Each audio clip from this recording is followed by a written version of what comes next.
Eu sou realmente do interior de Minas, a minha família toda é de lá. E meus pais, tanto do lado da minha mãe ou do meu pai, eram de famílias relativamente abastadas. Mas quase todos perderam muito seus bens com a crise de 29, que era uma região de produção de café, região totalmente agrícola, né?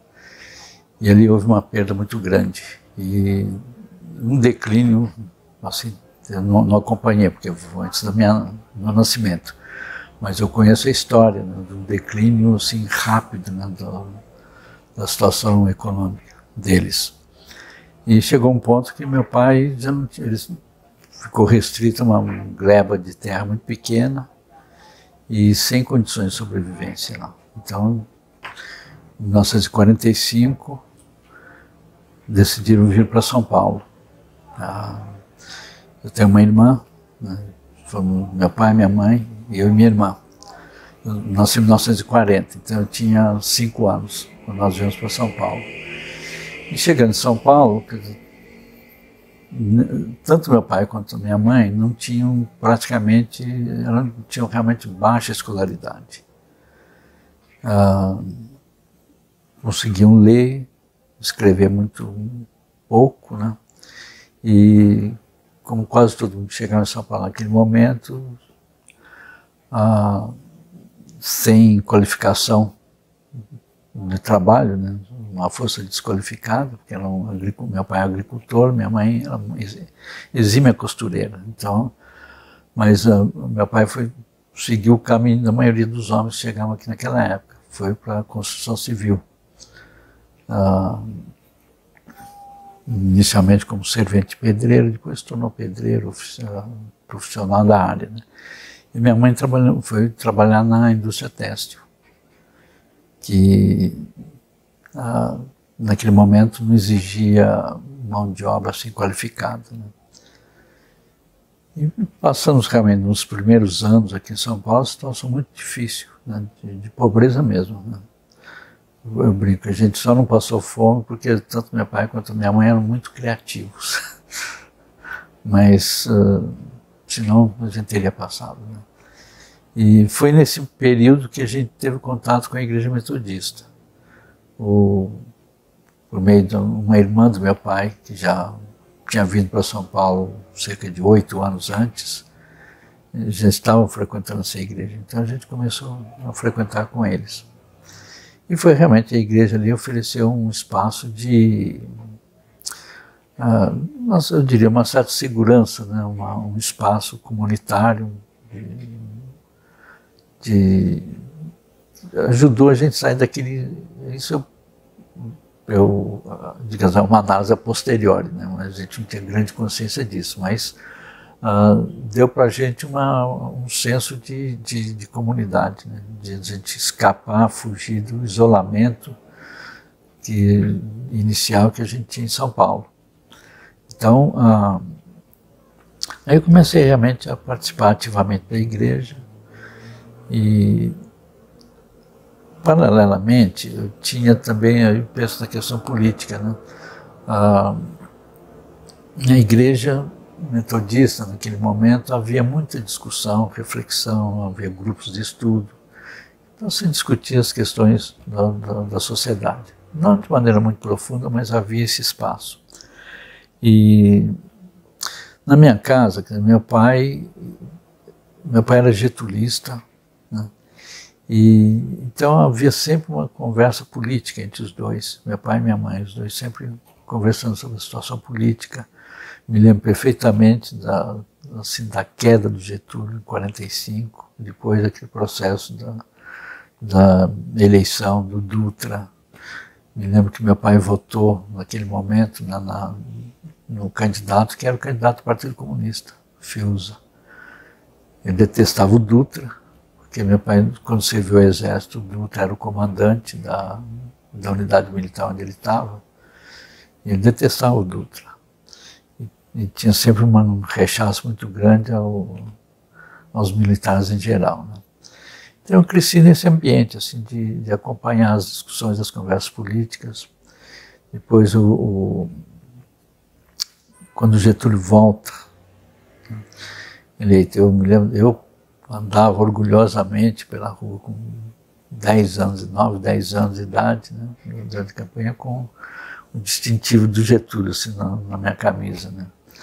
E acompanhei toda essa fase, inclusive do suicídio dele. Então essa discussão, eu cresci realmente num ambiente onde a discussão política era frequente, era comum. Em todas as refeições que a gente estava sentados, os quatro juntos, a gente ouvia eles conversando entre si, meus pais, e também com os amigos, né? E de vez em quando eu dava os pitacos também, fazia as perguntas, fazia coisa, mas era realmente criança nesse período. E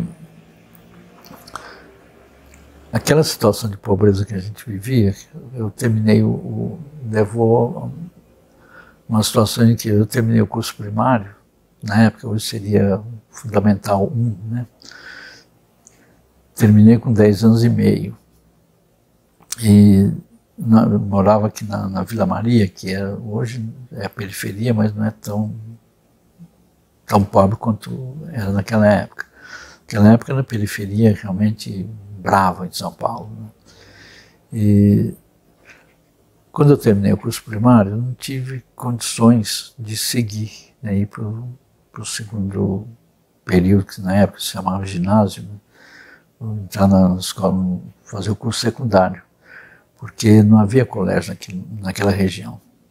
Eu tinha condições de entrar direto, na época havia um exame de admissão para entrar no ginásio. Você terminava o curso primário, tinha que prestar o exame de admissão para ver se se qualificava ou não para seguir. Devido ao meu aproveitamento escolar, eu tinha, no meu caso, seria aprovação automática, para passar de ano. Mas eu tinha que pegar 2 conduções para chegar até o colégio, onde eu poderia estudar. Meus pais não tinham condições de pagar o transporte. Além disso, era lógico, uma criança de 10, 11 anos de idade, pegar 2 conduções na cidade de São Paulo, naquele momento, era complicado. Então, o que aconteceu? Meus pais ficaram preocupados de eu ficar na rua, porque os 2 trabalhavam, né? E tinha um vizinho que era alfaiate. Então, conversaram com ele, eu fui lá ser aprendiz de alfaiate, passar o tempo com ele na alfaiataria. E acabei me tornando um alfaiate. Aprendi totalmente a profissão. É que também a minha mãe era costureira, então ela costurava muito, tinha máquina de costura, eu brincava na máquina, lá, fazendo uma série de coisas. Então eu já domino, pelo menos as ferramentas eu dominava, né? E aprendi rápido a profissão. Eu só voltei a estudar quando eu tinha 18 anos, que foi um período que houve expansão do sistema educacional em São Paulo. E aí eu tive acesso, voltei para fazer o curso secundário, terminei depois, mais tarde eu fui prosseguir nos meus estudos para fazer Ciências Sociais na USP. Mas nesse período dos anos 50 em diante, comecei a acompanhar toda a conjuntura brasileira. E o ambiente era propício para isso. Havia toda a polarização que houve durante a crise que levou Getúlio ao suicídio, polarização ideológica, a discussão política estava em todo lugar. Fila de ônibus, no mercado, enfim, nas praças, né, cheio de gente lá, geralmente discutindo. E eu acompanhei tudo isso. E na igreja, principalmente, eu já era adolescente, jovem, como jovem a gente já estava um pouco mais consciente e querendo entender melhor o Brasil. E a igreja também começou com um processo de discussão sobre a missão da igreja no Brasil. Eu me lembro muito bem, quer dizer, com influência do Conselho Mundial de Igrejas, uma proposta de se discutir, né? Eu me lembro que o tema era por uma sociedade responsável, deslocando a discussão, digamos, do Estado para a sociedade, né? E na Igreja Metodista a gente começou a ter esse tipo de reflexão e discussão. E foi um momento que a gente começou a descobrir o Brasil. No momento que estavam surgindo as ligas camponesas, o movimento operário, principalmente São Paulo, estava se fortalecendo, a industrialização, o processo de industrialização acelerado de São Paulo, e a classe trabalhadora emergindo fortemente no cenário político. Isso me acompanhou, e eu acompanhei esse processo dali em diante, nunca mais saí dele. Isso final dos anos 50 e dos anos 60? Já no final dos anos 50, esse processo de reflexão e discussão começa lá, eu diria, no meados dos anos 50. De acompanhar toda a crise o suicídio do Getúlio, tentativa de golpe, né, que vem em seguida para impedir a posse do Juscelino, por exemplo, né. Depois todo o governo do Juscelino, a campanha que os órgãos de imprensa da época faziam contra o Juscelino, com acusações de sempre que você percebe em toda a história do Brasil, né? Acusação de corrupção e de ser comunista, né? E a campanha anticomunista muito forte também. Eu me lembro quando eu era criança, eu via as histórias dos comunistas, eu tinha medo, me dava medo. Isso era muito comum dentro das igrejas, esse tipo de propaganda. Mas aos poucos acho que a gente foi superando, à medida que a gente foi tendo mais discussões, mais reflexão. E foi nesse período que, a partir já quase no final da década de 50, eu me tornei muito envolvido com o movimento da juventude metodista. Que ano? 58, eu tinha 18 anos, né? Principalmente nesse período, 18 anos. Comecei a participar mais ativamente dos encontros regionais e encontros nacionais e acabei me tornando um dos principais líderes do movimento de juventude metodista na igreja no âmbito nacional. E nesse período também coincide com um processo que era coordenado, desenvolvido pela uma organização que não existe mais, chamava Confederação Evangélica do Brasil. Era uma organização criada, uma articulação das igrejas protestantes, criada na década de 30, que buscava aglutinar as igrejas para ações conjuntas, né, principalmente na área de educação e assistência social. É um movimento progressista, é isso? Mais ou menos progressista. Progressista no sentido de se pensar que, principalmente no momento em que quando ela foi criada, havia ainda uma perseguição contra os protestantes no Brasil. E ela foi criada mais ou menos com um objetivo de autodefesa, de defender alguns interesses, e principalmente a questão da liberdade religiosa. Então tiveram algumas posições progressistas no sentido de defesa do Estado laico, que era, por exemplo, eram contra o ensino religioso na escola pública, né? Então a Confederação criou, nessa época, na década de 50, acho que, se não me engano, 56, um setor que chamou o Setor de Responsabilidade Social da Igreja, que era para promover entre as igrejas uma reflexão sobre o papel delas no Brasil. Porque é importante entender que, até aquele momento, as igrejas protestantes eram quase que eram guetos, né? Mentalidade de minoria, e com muito pouco diálogo, eu diria, com a cultura brasileira. Às vezes eu brinco, eram guetos de cultura americana no Brasil, né? E esse processo, esse gueto começou a se romper nessa época. E a Confederação, então, organizou vários seminários e cursos, né, sobre a realidade brasileira. Inclusive, tinha um departamento de juventude também da Confederação, que atuava principalmente junto às juventudes das igrejas. E a Confederação, então, iniciou nesse período uma série de conferências nacionais que eram sobre a responsabilidade social da igreja. E promovendo uma reflexão bíblico-teológica sobre a missão da igreja, sobre a responsabilidade da igreja aqui no Brasil, sobre a realidade brasileira, por exemplo, de acompanhar, eu acompanhei de perto tudo isso, né, toda a emergência das ligas camponesas, fortalecimento delas, a luta sindical e já os movimentos de defesa do aprofundamento da democracia no Brasil, principalmente as reformas de base, que depois foram organizadas no governo João Goulart. Né? E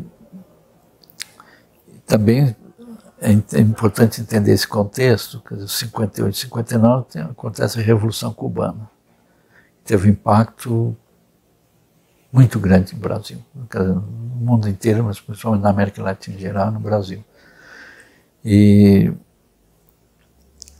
mas diretamente, no caso de vocês que estão nesse movimento essa questão da Revolução Cubana também chegou no questão? Sim, chegou, porque a Revolução questionou tudo. Né?